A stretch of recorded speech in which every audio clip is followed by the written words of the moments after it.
My name is Natalie Rockwell, and I'm 30 years old. I'm a licensed psychologist and primarily work as an online counselor from home. My husband, Andrew Muka, is also 30. He works for a rather large pharmaceutical company. Andrew and I met through work and have been married for 4 years. 2 years ago, Andrew pleaded with me to remodel his childhood home so that we could live there with his mother, Hannah. He had been quite the mama's boy, insisting on living with her since she'd been down since losing her husband 4 years ago. Ignoring my wishes, Andrew started the remodeling. Living with Hannah wasn't easy, and I endured her mistreatment. During these tough times, I discovered that Andrew had a mistress. And she was pregnant. I had no choice but to initiate a divorce. With the revelation of my husband's mistress's pregnancy, I decided to leave the house. I laid out my condition: I'm taking everything I bought with me, is that okay? I laid out my condition. I'm taking everything I bought with me, is that okay? Sure, take it all. I don't want your used stuff anyway. So, I did just that, taking all the furniture and appliances I had purchased. When the moving preparations were done, Andrew and Hannah came to see. They were met with a completely empty space. The amount I had spent on those items was far beyond what Andrew, who was just a downhill employee at his company, could afford. If you're upset, buy your own stuff with your own money. It's hard to believe that in just 4 years, our marriage had come to this. I want to unravel this story. Thanks for your hard work, Mr. Muka. I used to say to Andrew when he delivered medicine to the psychiatric clinic where I worked. Oh, it's no big deal, it's my job. Isn't it hard to travel by car in this heat wave? Is the inside of the car air-conditioned? I always asked about his day and his car. I wanted to make small talk with him. My old car barely runs when the AC is on. We enjoyed these light conversations until I heard he was being reassigned. I realized I wouldn't see Andrew much anymore. I boldly asked, how about a get-together to unwind, Mr. Muka? That courage eventually led to our marriage. Andrew was an employee at a major pharmaceutical company. Delivery of medicine to hospitals, including the one where I worked as a counselor. The number of people seeking counseling has been increasing, a worrying sign of the times. Shoot, maybe this isn't the right time to say this. I know it's not the best moment, but I can't hold it in any longer. Natalie, will you marry me? What? Are you okay? This isn't the kind of thing you say right after your dad passes away. I'm not expecting a fairy tale proposal, but really? Now? Andrew was deeply shocked by his father's death. And understandably so.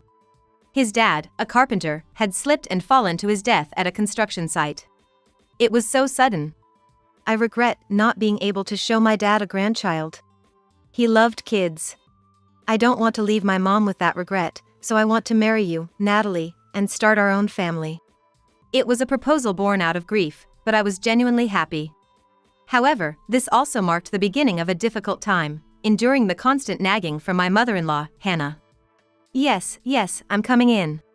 Why are the curtains closed on such a sunny day? Hannah frequently barged into the apartment Andrew and I rented, just a 10-minute walk from his childhood home.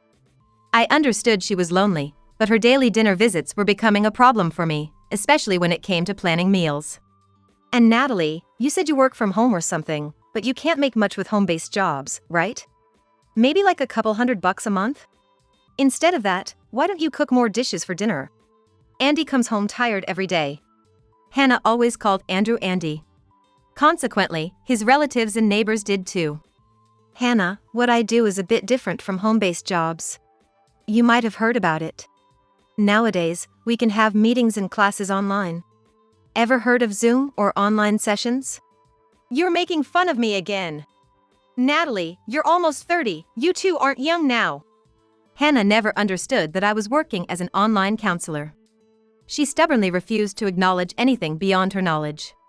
And wouldn't try to understand new things. I chose to work from home so I wouldn't neglect my household duties. Instead of that, why don't you hurry up and have a baby? That's your role, after all. Listening to people's problems is something even I could do.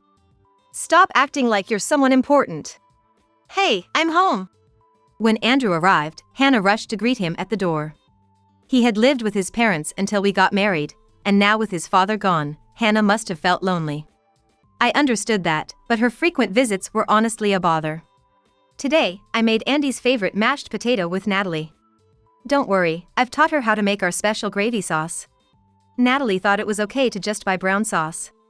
Hey, Natalie, you should really learn how to cook properly from Mom. When we first got married, she used to put sauce on fried eggs.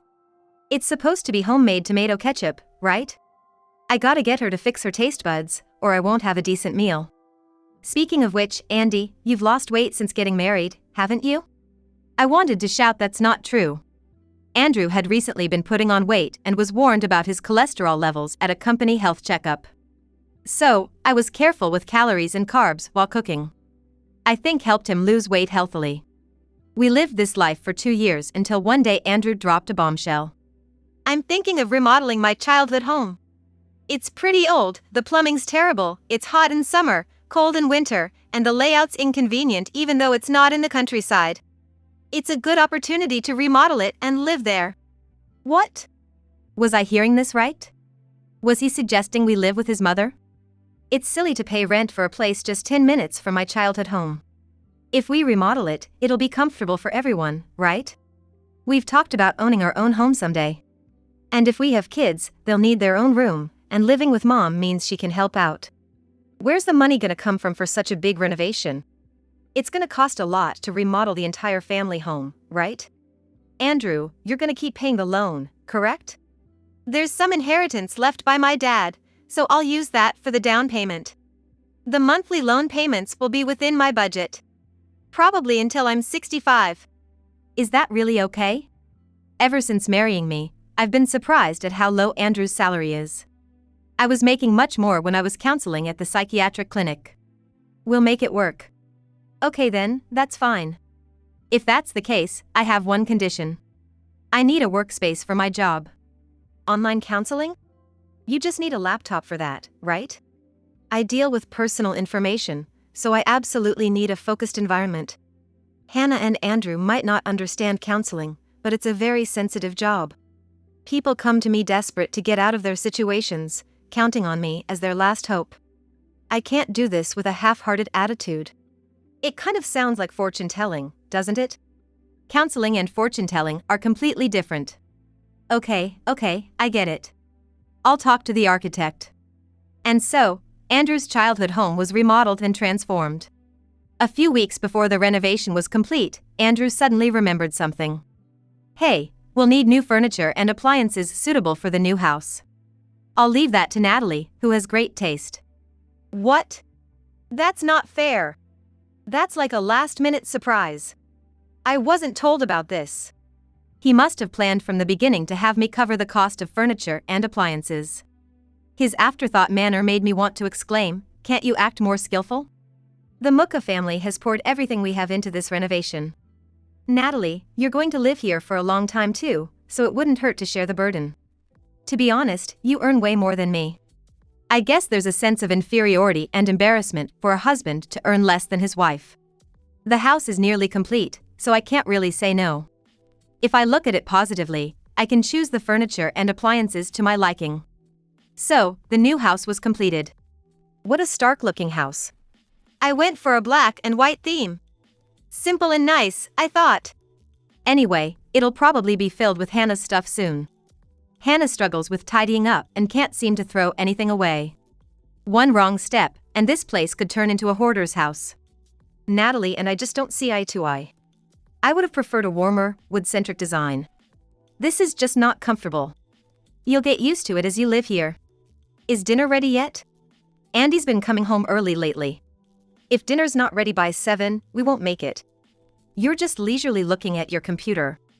After making us set up a whole office for you, who do you think you are? If I don't work, this house would fall apart. I wish I could just say that and clear the air. Hannah doesn't know that Andrew's salary isn't coming in. He's been making excuses, saying it's just delayed, but I think something's definitely wrong. I'm just too scared to ask. Hey, Natalie, maybe you should see a doctor. What's she talking about? Because it's been 4 years since you got married and still no kids. That's odd. I've got a referral to a fertility specialist. A friend of mine started treatment and ended up having twins. She was so happy. Maybe you should get checked out too? In that case, shouldn't Andrew get tested too? Infertility isn't just a women's issue, there's male infertility as well. You always have a comeback. Natalie, you should learn to be more modest and considerate. Listening to people's problems with that attitude is nothing but a fraud. Don't be surprised if you get sued someday. This kind of back and forth happens all the time. I wish Hannah would spend her time on hobbies or traveling. Maybe we argue because we're both at home too much. I'm thinking of gifting a trip to Mom, Andrew suddenly said one night after coming out of the shower. She's turning 60, right? She looks young, but she's been having a lot of aches. She went to the doctor recently, didn't she? Yeah, she said her back hurt and went to the orthopedist. She got some patches and was overly dramatic with the bandages. For her 60th birthday, book a restaurant in Chinatown. And buy $2,000 worth of travel vouchers as a gift. Why do I have to do it? She's your mom, not mine. She'd be happier if her beloved son arranged it, not her disliked daughter-in-law. Natalie, you often forget your place as a wife. Just because you earn a bit more, doesn't mean you rule this house. It's Mom's house. Discussions with Andrew always end up being about Hannah. When he's this much of a mama's boy, all I can do is stand by and watch. While planning Hannah's 60th birthday celebration, Hannah returned home in a good mood. She had been out visiting neighbors for tea for about 6 hours. Should I cook dinner today? She seemed to have had a good day. So simple and predictable. Hannah started preparing a pot dish, waiting for Andrew to come home. Andrew, don't be surprised. Mirabelle came back home, Hannah excitedly announced as Andrew walked in. At the dinner table, she started sharing news with Andrew, ignoring the pot dish. So I ended up taking care of it. Mirabelle's back? Has it been 5 or 6 years since she got married? She was only 22 back then. Hasn't she visited since? Well, everyone was against Mirabelle's marriage. She eloped, you know. And now, she's come back with her 3-year-old son, who's just adorable. Mirabelle's a mom? Wow, I can't imagine that. So, why did she come back? Did her parents forgive her? Actually, she got divorced. She must have been desperate to come back to her parents' house. But she was still the same bright and cheerful Mirabelle, looking even more beautiful. So, she's staying at her parents' for a while? I'd like to meet her. I told her to bring her son over tomorrow.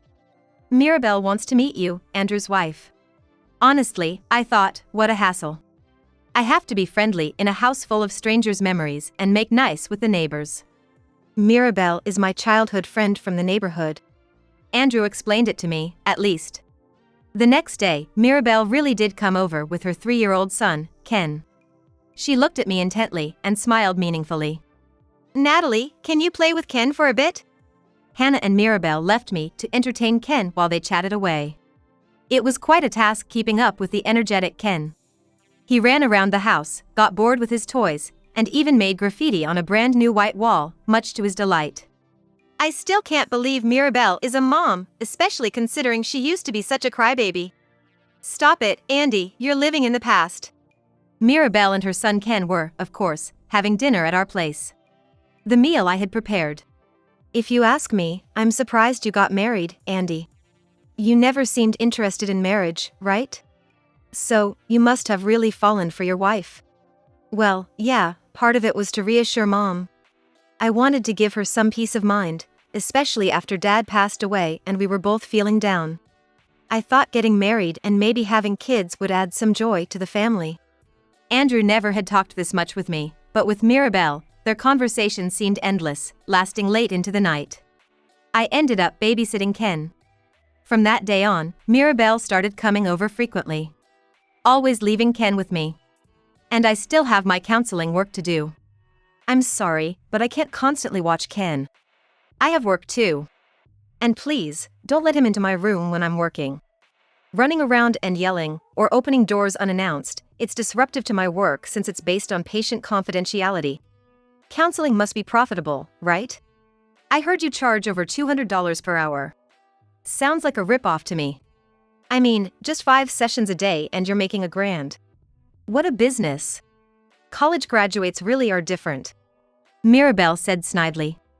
She had only just met me, but with Hannah completely on her side, she was already giving me a hard time. "Hey, Andy, can we go to the aquarium on your next day off?" Ken really wants to go. "Sure, Ken's fond of me." Gradually, Andrew started spending more time with Mirabelle and Ken. Initially, the three of us would go out together, but recently, he's been leaving Ken with me and going out with Mirabelle. Isn't it like infidelity for a husband to go out so openly with a childhood friend, leaving his wife behind? "It's fine if you go out with Mirabelle, but please take Ken with you." I compromised to this extent. "You know I work from home, right? Kids running around and shouting or bursting into the room disrupt my work. It's a patient-first job. You always use your job as an excuse. If it's so troublesome, why don't you quit? There's no need to work from home. A home isn't a workplace. If the family is such a nuisance, why not work outside?" "Really? You're okay with me working outside? You're the one who said you wanted me home all the time, to balance housework and a work-from-home job. I've never slacked on the housework and I'm managing my job well." "Enough. Mirabelle wouldn't nag about these little things.